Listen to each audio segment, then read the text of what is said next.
Welcome back to Live from Paris. It's time for business, and I'm joined by William Edwards. Hello, William. Now, we're going to start off in Greece, where lawmakers have just approved what the government says was the last round of spending cuts.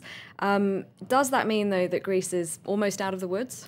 Well, Greece has effectively done everything it needs to do, but there still remain big steps. The EU still has to free up 31 billion euros of aid spending, and that is going to be something that's talked about at least this Monday when Eurogroup finance ministers meet in Brussels. However, Wolfgang Schäuble, the German finance minister, has said it's unlikely that the next tranche of aid will be approved today because they're still waiting for a report about Greece. Now, this is rather urgent, though, because on Friday, Greece has to pay back 5 billion euros of government bonds that mature, and, well, it's unclear how it's going to find that money if it doesn't get the aid soon. Even if it does manage, though, will this really be the last round of cuts that the Greek people will have to live through? Well, ultimately, the scale of the Greek debt is such that whatever happens, really, there's still going to need to be restructuring of Greece's enormous debt. Now, whether that includes more spending from the Greek people, more cuts, etc., that remains to be seen. It's more likely, though, that creditors will be the ones who take a bit of a burn, that lose some of their money, because, of course, the Greek people have already seen enormous austerity and enormous cuts, and plus there's question marks over how much more effective it can be. Even the IMF has been saying that the cuts are of such a scale that they are making an impact on any growth that may have returned to Greece's economy. So even the IMF saying that more cuts probably won't be effective. OK, we're going to head next to Spain, where debate is currently raging over the emotional subject of home evictions. Foreclosures have recently been blamed for 2 suicides. Now the government says it's trying to find a compromise to ease the burden of those struggling to pay their debts. Fabian Herrera and his family used up all of their life savings to buy this apartment in Bilbao 4 years ago. Their bank has told them they now face imminent eviction. Fabian and his partner lost their jobs and, like a quarter of Spain's population, are out of work. In June, they had to stop paying their mortgage. I'm depressed. I feel bad. I can't sleep at night. It isn't only that we are going to be homeless.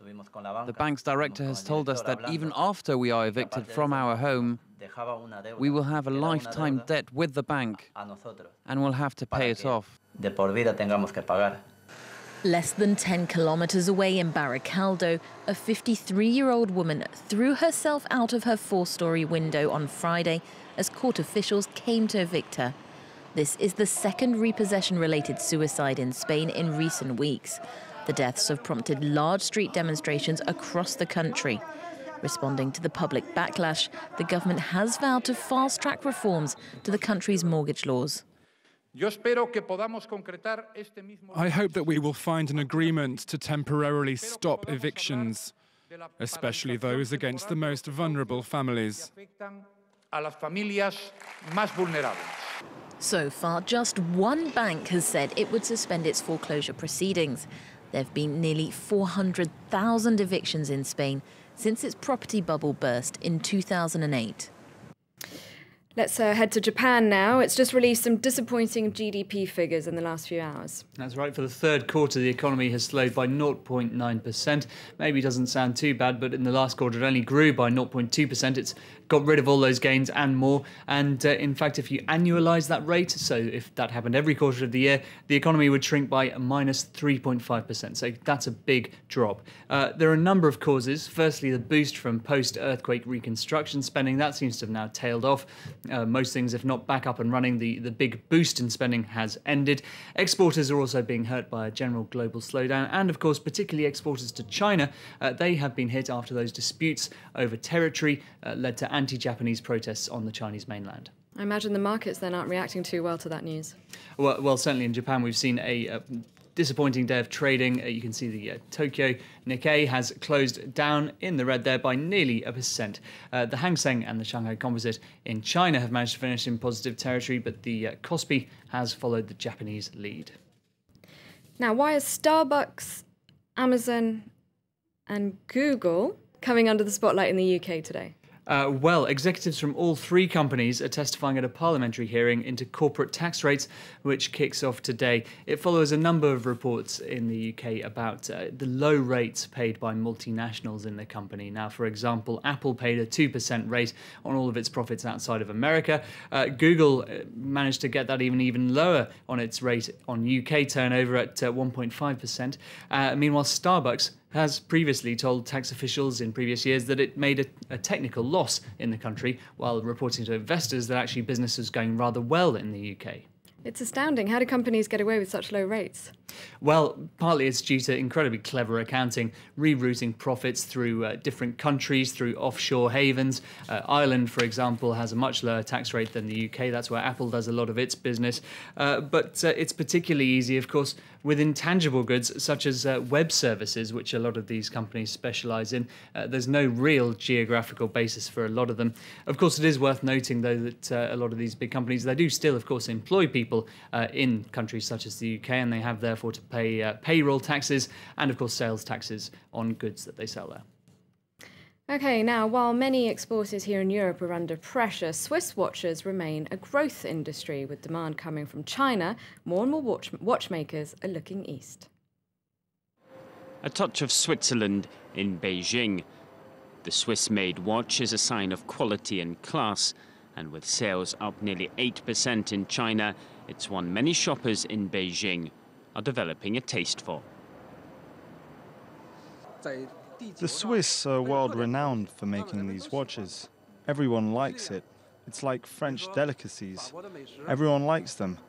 It's not to say other countries' food is any worse. We just appreciate a country's speciality. With Europe mired in a seemingly endless economic crisis, watchmakers like Hublot are tweaking their designs to suit the Asian market. We have made some special watches for the Chinese market because there are Chinese tastes to cater for. There are colors and symbols. For example, there is the number 8, the color green and jade. So we're adapting to say hello to the Chinese and to say that we are doing something especially for them. However, there's no standard design as Chinese tastes and trends appear to fluctuate. And over at Blancpain, the importance of brand identity is one thing that's never compromised. Of course, we keep an eye on what is popular, but for me, the brand has to be 100% in the DNA. Despite the economic gloom slowing exports to the east, Swiss watchmakers are confident that demand for their creations will continue. However, they may need to guard against becoming a victim of their own success. Chinese brand Fita are set to buy up Montre-Chourier, a Swiss watchmaker. And finally, Denmark is scrapping its fat tax. Yes, it was one of the first countries in the world to introduce a levy on foods containing more than 2.3% of saturated fat. That was around 30 cents or so on a pack of butter. But it says that that's resulted in inflated prices for food. It's endangered Danish jobs in food production. And actually, there's also been stories of Danish consumers near the border with Germany just hopping over the border, stocking up on a few snacks. No effect on their waistline then? Well, which is what they wanted. It's only been a year that it's been in force, so we haven't really seen if there's been an effect on the waistlines of the Danes, 47% of whom are apparently overweight. Right, okay, thank you very much, William, for running us through the day's business news. Thank you for watching France 24. Stuart Norval will have the latest headlines coming right up. Thanks for watching.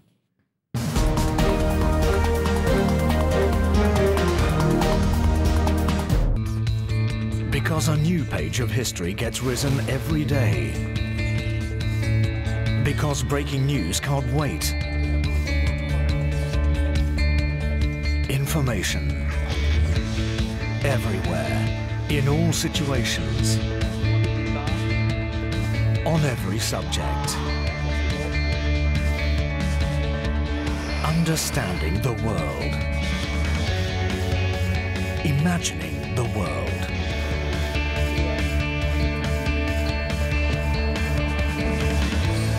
France 24, a different take on the news.